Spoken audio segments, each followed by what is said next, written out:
영화에서 아라 역할을 보면서 연극성 성격장애를 떠올리게 됐습니다. 연극의 한 장면과 현실을 잘 구분하지 못한다 라는 점도 실직 자체가 문제가 아니라 네가 실직에 어떻게 대처하는지 그게 문제라고. 심리학적으로 따져보면 저는 개연성이 충분히 있지 않았나 라는 생각이 들었습니다. 안녕하세요 여러분, 정나나입니다. 오늘은 제 채널의 첫 번째 영상으로 영화 리뷰를 좀 해보려고 합니다. 제가 최근 어쩔 수가 없다를 시청하고 왔는데 여러 가지 평들이 많이 나뉘더라고요. 영화 인물에 대한 분석을 좀 해보고 싶은데요. 저에게는 이 영화 어쩔 수가 없다에서 가장 눈에 띄는 인물이자 개연성에 대한 논란이 있던 인물이라고 할 수 있는 염혜란 배우님께서 맡으신 아라 역에 대해서 얘기를 해볼까 합니다.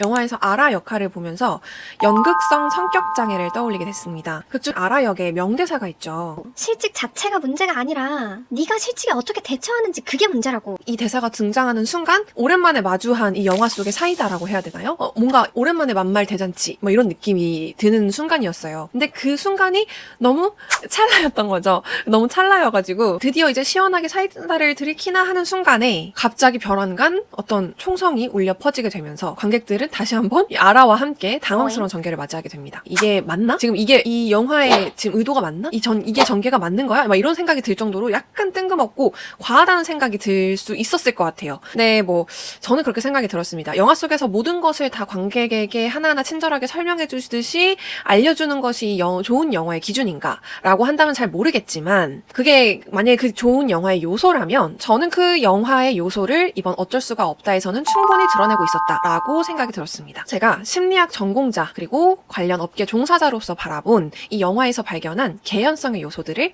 하나하나 설명해보고자 하고요. 오늘은 그 첫 번째로 아라 역을 설명을 하면서 연극성 성격장애에 대해서 설명드리도록 하겠습니다. 아마 여러분도 이거를 들으시면 아라가 그렇게 행동한 게 과하지 않았을지도 라고 생각하실 수도 있어요. 이 연극성 성격장애란 무엇이냐면요. 타인의 관심을 끌기 위해서 감정과 행동을 과장하는 성격장애라고 생각하시면 됩니다. 우리가 어떤 정신질환에 대해서 이야기를 할 때 표준 기준으로 삼는 것이 있는데요. DSM-5라고 하는 것입니다. 이 DSM-5에 대해서 간단하게 설명을 드리면 미국 정신의학회에서 만든 정신질환 진단서입니다. 여기에는 다양한 이 세상에 많은 정신질병들, 정신장애들이 포함되어 있는데요. 이 DSM-5에서 말하는 연극성 성격장애의 특징들이 아라의 모습에서 나타나고 있습니다.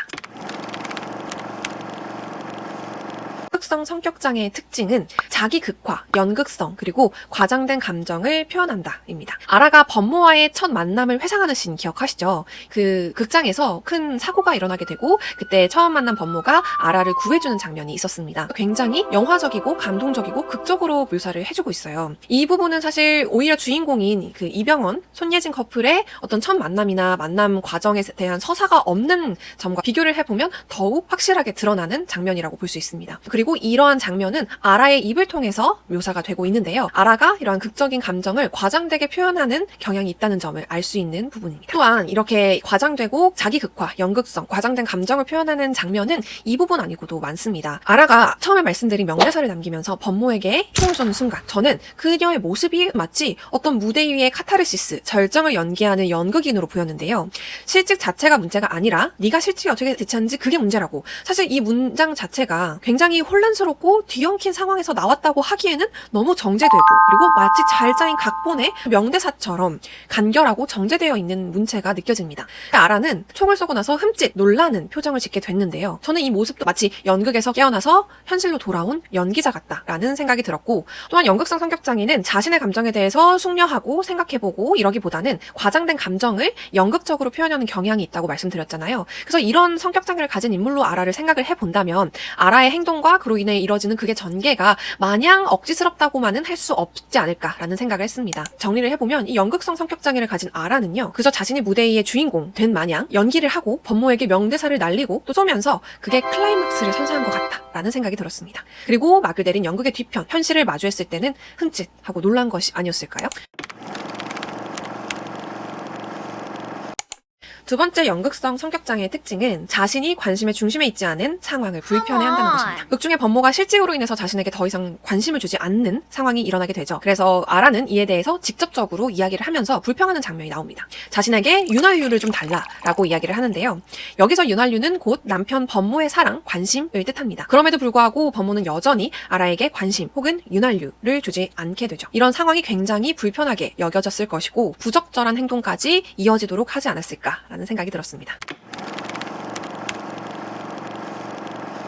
다음으로 연극성 성격장애의 특징 세 번째는 관계를 실제로 그런 것보다 더 가까운 것으로 간주한다는 점입니다. 아라는 이 산에서 이병헌, 만수를 만나게 되는데요. 이 만수가 뱀에 물린 장면을 목격하게 되고 뱀독을 빼준다는 이유로 낯선 남자인 만수의 다리를 입에 대고 피를 빨아주는 장면이 나옵니다. 이런 성격장애를 가진 사람들은 사회적인 관계에서 바운더리가 좀 흐릿한 특징을 보입니다. 우리가 지인에는 여러 종류들이 있잖아요. 아주 가까운 지인부터 가끔 보는 지인, 아니면 처음 만나는 사람. 이렇게 우리에게는 바운더리가 딱 정해져 있는 여러 관계들이 있는데 연극성 성격장애를 가진 사람들에게는 여러 지인들의 유형 간 구분이, 경계가 잘 되어 있지 않다는 것이죠. 그래서 이런 장면, 뱀도구 빨아주는 장면에서도 실제로 그런 것보다 너무 가깝게 느끼는 특징을 볼 수 있었고 심지어 이 장면에서조차 아라는 저 이거 연극에서 해봤어요 라고 이야기를 하죠. 그래서 연극의 한 장면과 현실을 잘 구별하지 못한다라는 점도 여기서도 유추할 수 있습니다. 이는 아라가 범모에게 총을 쏜 상황을 뒷받침해주는 어떠한 근거가 되는 장면이라고도 생각이 들었습니다. 그 밖에 연극성 성격장애의 특징들에 대해서 마저 설명을 드려볼게요.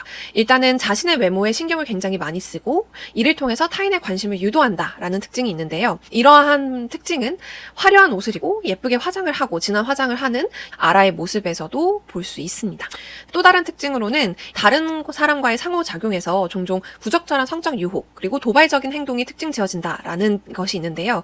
이 점도 아라가 집에서 불륜을 저지르는 그 행동에서 유출되는 부분이 될 수 있을 것 같습니다. 자, 그래서 이번 영상에서는 연극성 성격장애의 특징들을 알아봤는데요. 덧붙여서 이 영화에서 나타나는 어떤 개연성, 픽진성의 부재는 사실 심리학적으로 따져보면 저는 개연성이 충분히 있지 않았나라는 생각이 들었습니다. 이러한 특징을 가진 사람이라는 것을 만약에 관객들이 알았더라면 영화의 개연성에 대한 평가가 달라지지 않았을까라는 생각이 들었습니다. 이 영화의 개연성이라고 하는 것이 일반적인 사람들의 일반적인 상황에서만 적용되어야 한다면 영화가 표현할 수 있는 내용은 극히 제한적이지 않을까라고 생각합니다. 그래서 일반적인 사람이 아니잖아, 그걸 어떻게 개연적이라고 할 수 있어 라고 얘기하신다면 저는 그것이 조금 편협한 시각이 아닐까. 왜냐하면 같은 MBTI나 같은 성격장애 내에서도 인간의 모습은 너무나 다양하기 때문이죠. 제가 대학교 때 성격심리학을 들은 적이 있는데 저희가 그때 교수님께서 해주신 여러 말들 중에 가장 기억에 남는 말이 있는데요. 인간의 성격을 단 한마디로 정의한다는 것은 정말 바보 같은 일이다 라고 이야기를 해주시죠. 그만큼 인간의 성격은 너무 복잡하고 다층적이고